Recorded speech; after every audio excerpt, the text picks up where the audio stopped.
Hi everyone, and welcome to a tutorial slash show off of Stylin number 187. This is one that I've kind of been greedy with and kept to myself for a while and thought I've played with it enough on my own and it's time to share it with the masses. So this is a plastic pocket style that is ultra realistic.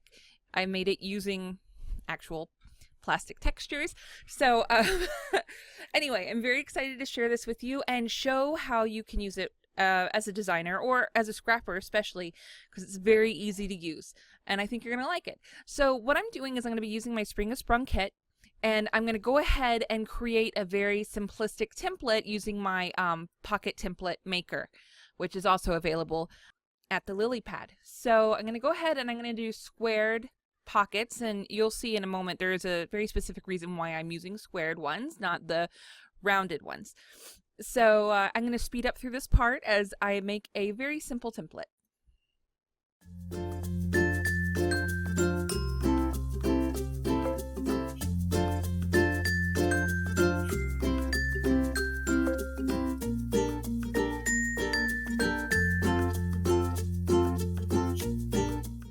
Alright, so you can see here I've gone ahead and made my template. Now what I'm going to do is resize all the layers, and I'm going to speed that up as well so you don't have to listen to me chattering away as I try to do this for you. So here we go.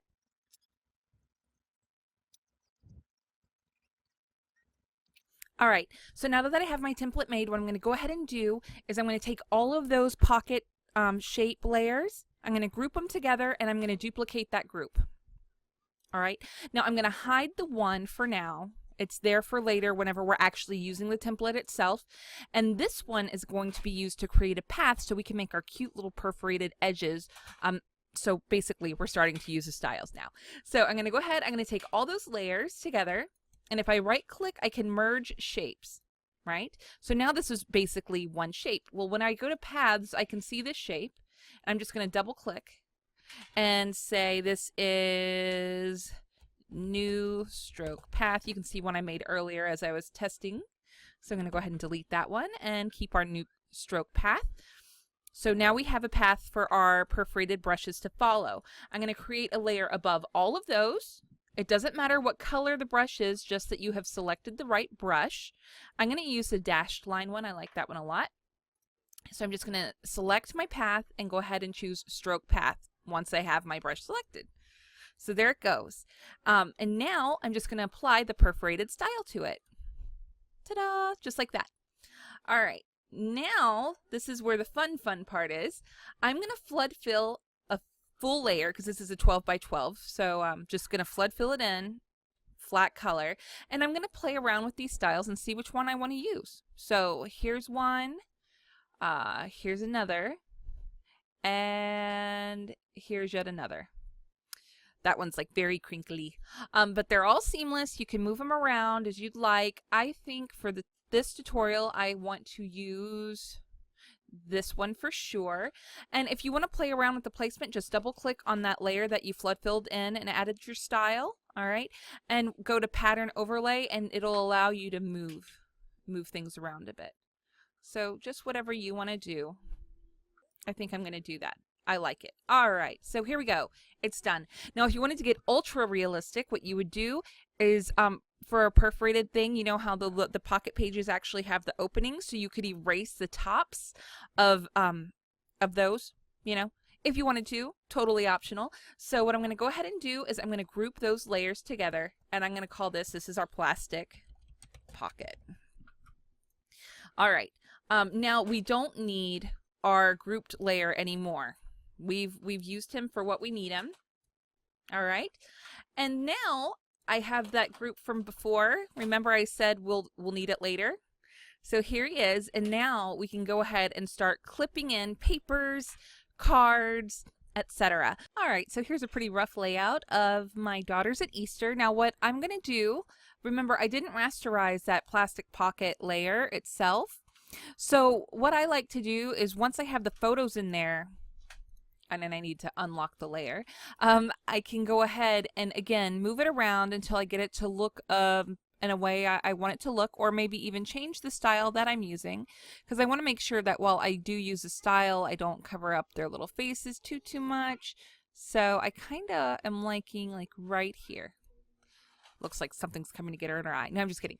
So what I do personally is once I've added my drop shadows and everything to a layout like this using the plastic pocket, I save it twice. I save it once without the pocket for when I print at home, you know, like I want it printed and, you know, clean. And then I save it another time for kind of like digital for galleries and things. That way it has this effect. But of course you could print it with the effect if you wanted to. I just kind of like, you know, doing it twice. That's why I didn't merge this layer together or down into the blah. Or did it merge it down into, you know, like one element? Now, if you're a designer and you're wanting to create a plastic pocket element, you can see here is a plastic pocket page that then matches the template that you've made, which is pretty cool. Here I have my layout part. So basically I could just go down to the shape layers, add drop shadows. I haven't added any shadowing, so I'm not quite finished with this layout yet, but I did want to show you how this would work. Now I also want to show you how you can use these styles on elements themselves. So let's say as a scrapper, I have the page like this. I don't want a plastic pocket overlay of the whole thing, but maybe I want to add like a plastic effect to an element. So here I have the Spring is Sprung element. And what I'm going to do is I'm going to go through some of these, like as you can see there. This is Plastic Pocket 3A. Now 3A with the shadow actually has a shadow and everything, and it adds the plastic overlay to it. So I could try, here's a different one, and the really crinkly one I kind of love. So depending on the element, it's going to show up in different ways. But as you can see there, it adds this whole effect on the entire element, and it adds a little bit of a an edging to it, which I really like. So there's one element done. I'm going to go ahead and do the flower element just to show you how that might look. And there's Savannah with her chocolate bunny, very happy. So here we are again. That's how that one looks. It's kind of neat, right? Like, I really love this set of styles. Super versatile, not just for plastic pocket pages, but also for elements that you want to just add a little bit of oomph to. And you have several options here, so you can move the pattern within the style around if you're using Creative Cloud.